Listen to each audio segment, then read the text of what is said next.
Всем привет, с вами Левша. В этом выпуске речь пойдет о карте Священная долина. Кстати, эту карту переделали в новом патче. И поговорим о том, как можно использовать тяжелые танки на этой карте. Поехали!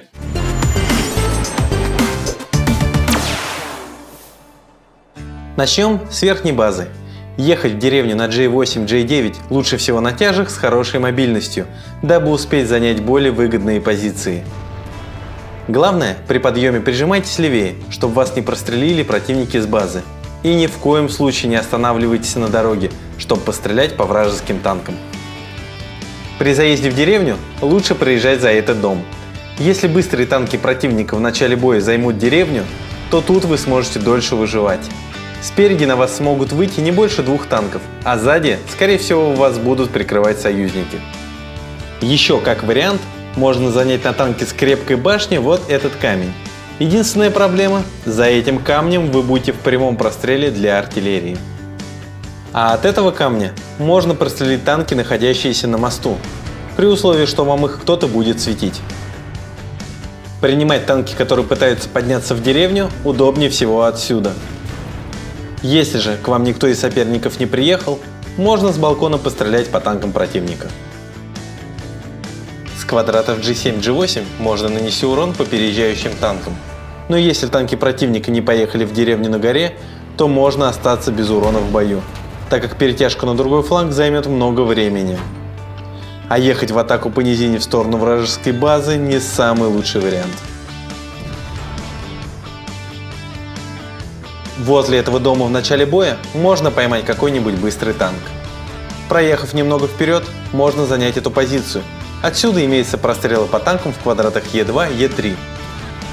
А если вам понадобится, то можно быстро переместиться в D3 и помочь союзным танкам. С этой позиции можно пострелять по танкам, пытающихся заехать в D3, C3 через 4-ю линию. Главное не подставляться, чтобы в ответ не получить урон. Для тяжелых танков лучше всего подходят перестрелки в камнях. А вообще, тут чаще всего и происходят основные баталии на карте. При перестрелке в камнях попытайтесь занять верх.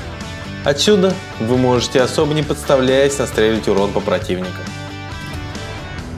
Также не забывайте поглядывать на миникарту и следить за тем, не проехал ли к вам по 4-й линии какой-нибудь танк. Если за этим не следить, то внезапно можно получить урон от какого-нибудь Е100. А это как минимум неприятно. На танке с крепкой башней можно отыграть во впадине, которая проходит вдоль горы. Вам не составит никакого труда настрелять отсюда урон. Минус этой позиции – вас сможет простреливать артиллерия. Играя с нижнего респа, не самый лучший вариант ехать на тяже в деревню на горе. Вас могут быстро поджать вражеские танки. Но если вы все-таки поехали, то по дороге в деревню с этой позиции можно будет пострелять по танкам на 8-й линии, если их кто-нибудь подсветил. От этого дома можно будет пострелять по танкам в деревне. При этом, если врагов окажется слишком много, можно будет откатиться назад. Если вы не хотите уезжать с базы, то можно от этого пригорка простреливать танки, проезжающие в деревню. Атаковать через G8 – плохой вариант. Вас смогут расстрелять с нескольких сторон. Играя в квадратах F5, F6, можно с этой позиции в начале боя, сломав эту часть забора, прострелить высокие танки на проезде, если их заранее кто-нибудь засветит. Играя в этих квадратах на тяжелых танках, не всегда получится настреливать урон. Тут не так много прострелов, да и танки довольно редко сюда приезжают. А развивать атаку тут опасно. Проехав еще немного вперед, вас смогут простреливать с разных сторон. Или вообще просто приедут толпой и убьют вас. Лучше всего на тяжелых танках с этого респа, так же как и с верхнего, ехать в камни. Там действительно можно порубиться. На подъезде с этого места можно сделать первый отстрел по переезжающим танкам, если их подсветит кто-нибудь из ваших союзников. Если из врагов никто не контрит заезд наверх через 4-ю линию, то можно заехать отсюда и помочь союзным танкам в C3. Это позволит вам стрелять по врагам с разных сторон, что несомненно даст преимущество в вашей команде. Если вы играете через C2, то также пытайтесь забрать верх. Если у вас это получится, то вы без проблем сможете настрелять урон.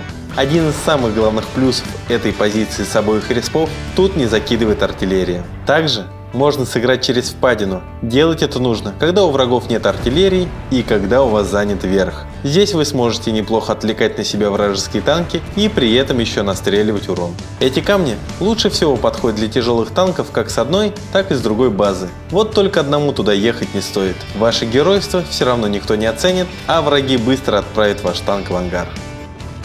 На этом все. В следующем выпуске мы поговорим, как можно расковырять деф на карте Руинберг в командных боях. Не забывайте подписываться на YouTube на киберспортивный канал, а также подписывайтесь на мой YouTube канал. Всем пока!